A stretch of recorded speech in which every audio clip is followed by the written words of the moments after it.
Want to improve form completion rates on your website? Adding a progress bar is one of the easiest and most effective ways to do just that. In this quick 3-minute tutorial, I'll show you how to add progress bars to your forms and make the process more engaging for your users. Stick with me till the end for a bonus tip on how to make these bars even more effective. First, let's talk about why adding a progress bar is crucial. When users see their progress as they complete a form, it encourages them to finish. Without one, many abandon the form halfway through, feeling overwhelmed by the unknown. Progress bars offer clear visual cues that reduce anxiety and increase completion rates. To get started, you'll need to integrate a progress bar into your form. If you're using a form builder software, like the one we'll be working with in this video, this process is incredibly simple.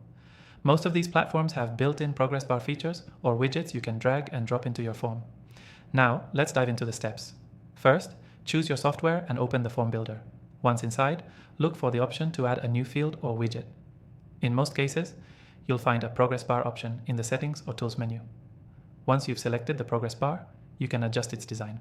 Some software will let you change the color, size, and style, making it fit perfectly with your site's theme. You also want to ensure that the progress bar updates as users complete each step of the form. This can usually be set to trigger when the user moves to the next section or finishes a certain percentage of the fields. Another important step is setting the milestones for the progress bar. For instance, if your form has 5 steps, the progress bar should fill up 20% as each section is completed. This keeps users motivated as they move closer to the end. Don't forget to make the progress bar visible and easy to find. It should be placed at the top or directly above the form, so users can quickly see how much more they need to complete. Keeping it in sight throughout the form helps create a smoother experience. If you want to go a step further, you can also add text to the progress bar to give users more context.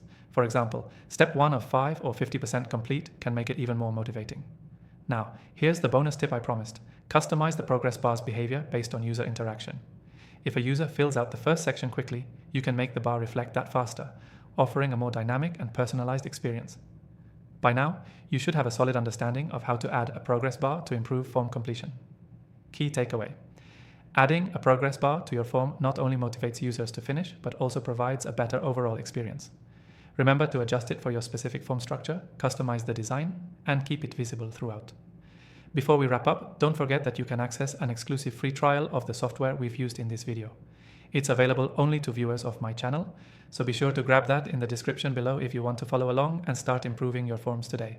Thanks for watching, and I'll see you in the next tutorial.